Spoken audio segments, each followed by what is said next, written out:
Leprechaun 2 begins in Ireland 1,000 years ago on St. Patrick's Day, and the Leprechaun slave William O'Day is trying to escape. We learn that St. Patrick's Day is also the Leprechaun's birthday, and he's 1,000 years old today, and he's ready to claim a bride. What woman would marry a 1,000-year-old man who hoards his wealth? What is this, the marriage of Anna Nicole Smith and J. Howard Marshall? Yeah, I'm sorry, that reference was dated 20 years ago. A lot of you are probably like, holy shit, I never thought I would hear about Anna Nicole Smith and J. Howard Marshall ever again.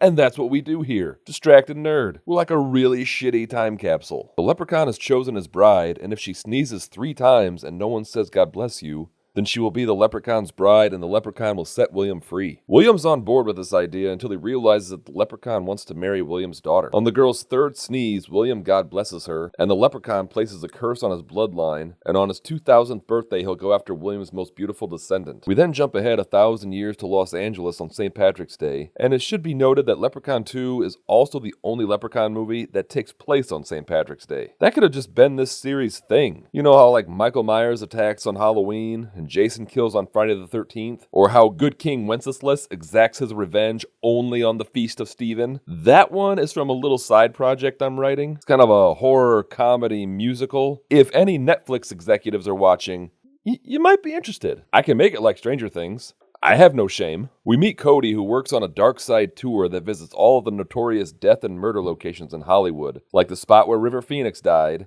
and the street corner where the lady who played the Wicked Witch of the West shot 7 people and then blew herself up with a pipe bomb.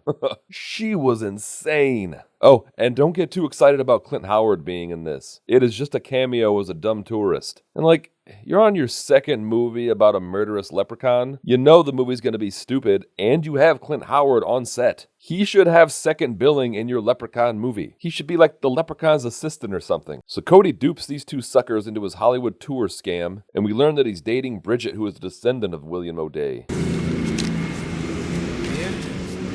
Hey, an award-winning performance. Can we get away now?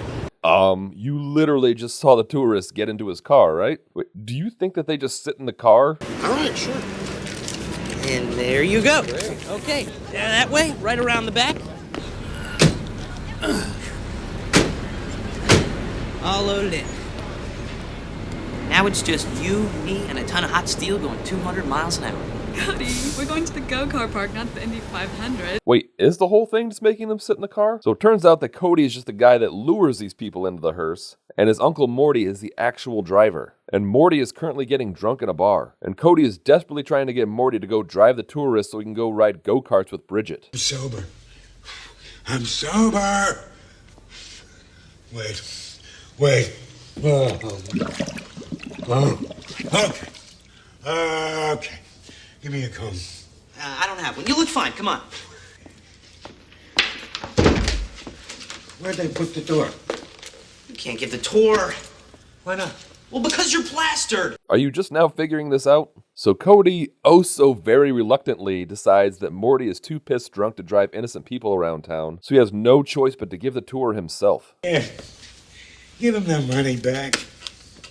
Morty, you really are plastered. There's almost $300 here. This tour costs $75 per person. They've just been sitting in a hot car for 15 minutes. If I was one of those tourists, I would right now be thinking that Cody stole my money and just placed me in some random car. Which, actually, if you can get people to fall for it, that is a great scam. So the tour begins 3 hours after the initial transaction took place. Oh, hey, honey, we're spending 48 hours in Los Angeles. Let's go on an 8-hour tour of houses where celebrities died. And so Bridget is supposed to be our hero, but she kind of sucks. Like, I get it's not the most ethical job in the world, but it is apparently very lucrative. But she is all pissed off because they had to cancel their go-kart date. Like, she would rather let a drunk person kill himself and 4 other people just so she isn't mildly inconvenienced. They get to the first stop on the tour, and Bridget is such a bitch that she deliberately tries to sabotage it.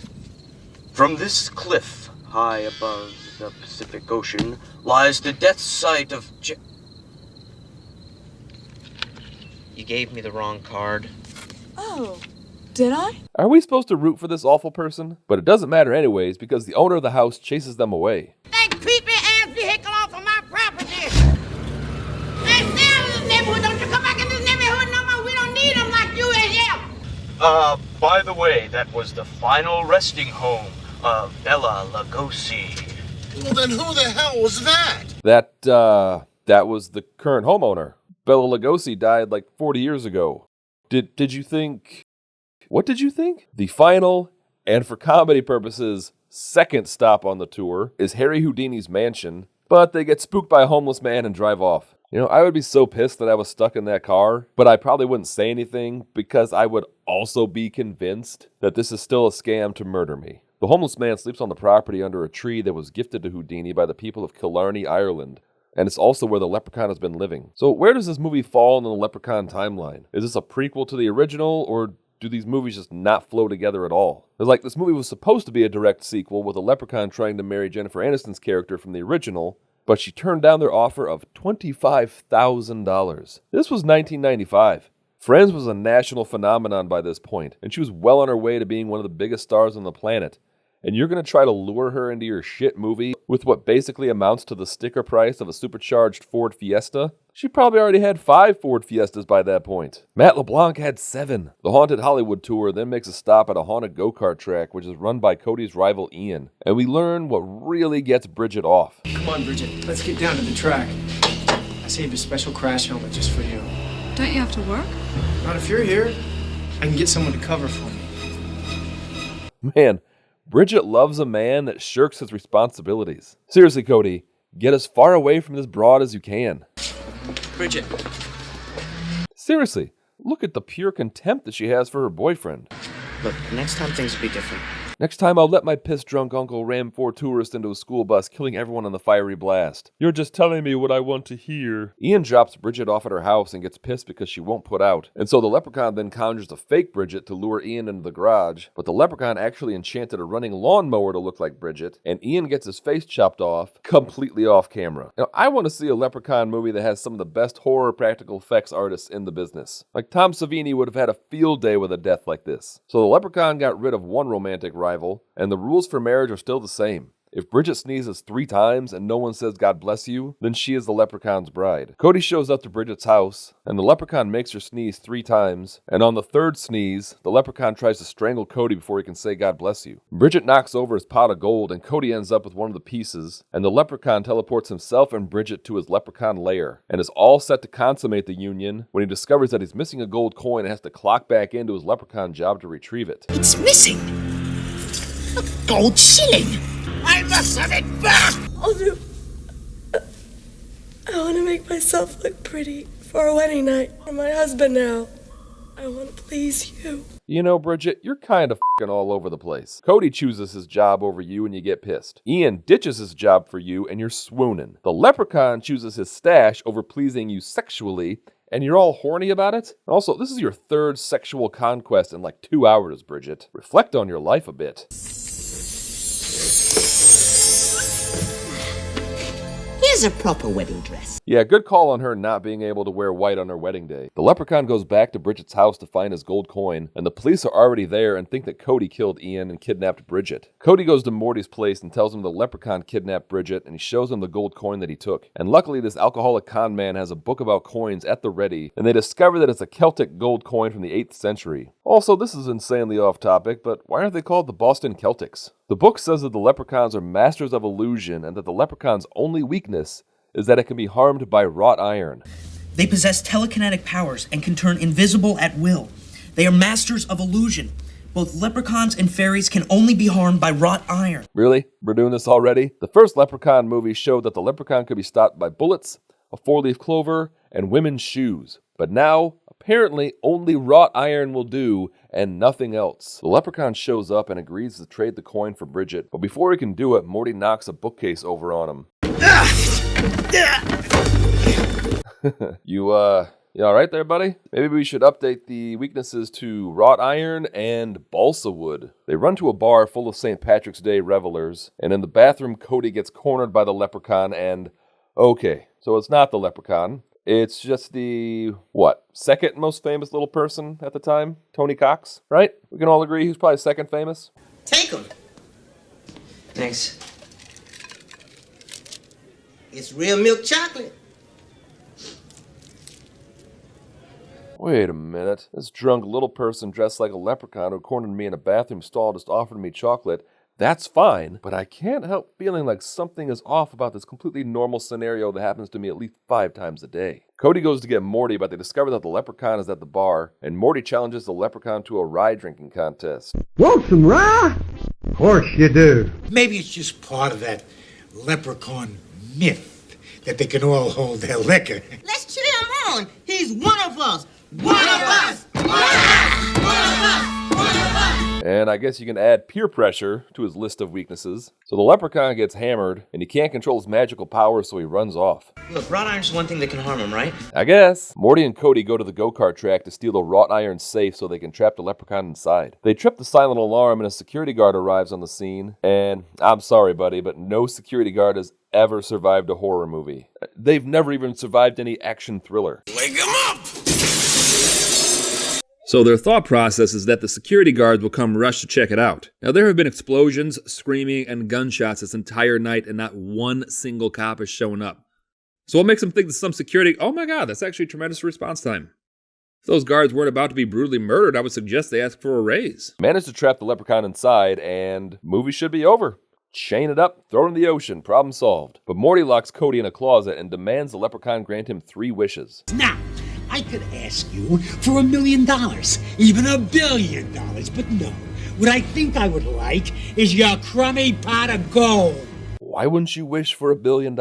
It's ready to spend right now. You would need like 50,000 pounds of gold, and then you would have to manually convert it into spendable cash. Do you know how many scuzzy cash for gold / fireworks stands you would have to visit? And so the Leprechaun can grant wishes now, apparently, and he makes the entire pot of gold appear inside of Morty's stomach, and then Morty has to use his second wish for the Leprechaun to be free so he can remove it, and then his third wish is to finally have the Leprechaun remove the gold from his stomach. I haven't seen someone fumble 3 wishes like this since Max from Kazam. Oh, I have a video on that movie too. That's weird. Then I wish I had junk food from here to the sky. And the majority of this food isn't even packaged. Whatever Max doesn't eat today is pretty much going to go to waste. But actually, if I'm being honest, I can't even fault Max here. I can only imagine what stupid shit 13-year-old me would have wished for. I mean, hell, adult me's first wish would probably be to bring back pizzerias, so maybe I don't know what the hell I'm talking about. So the Leprechaun rips open his stomach and gets his gold back as Cody tries to break out of the closet. Man, a giant safe, private security, and shatterproof glass? This is the most secure go-kart facility I've ever seen. So the Leprechaun disappears, and the security guard thinks that Cody killed Morty, and then the Leprechaun kills the security guard, and as he goes to run down Cody, he passes right through him.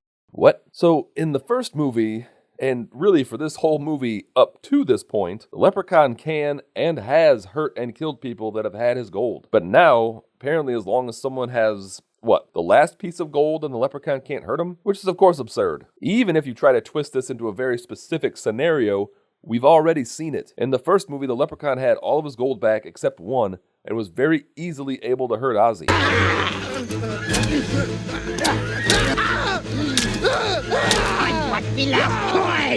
The Leprechaun disappears, and Cody goes to Houdini's tree to find the Leprechaun and rescue Bridget, but she's been hard at work coming up with her own plan, so rescue may not be necessary. To give you what you deserve! Oh my god, okay, we need Cody. Bridget escapes, and they discover another weakness of the Leprechaun. Green back, I don't want it anymore! Run! Oh, stop! Insecurity about his male pattern baldness. Cody and Bridget realize that the Leprechaun's lair is a never-ending maze, and they get separated, and the Leprechaun pretends to be Bridget and tricks Cody into giving him the coin. He stabs Cody with a wrought iron bar, but Cody actually gave the Leprechaun the chocolate coin instead. And seriously, Leprechaun, you can't tell the difference? Cody then stabs the Leprechaun with the iron bar, and the Leprechaun explodes, and Cody and Bridget manage to escape, and we finally get a happy ending, except for the fact that he is still the prime suspect in at least 3 murders now. But I'm sure Leprechaun 3 will clear everything up.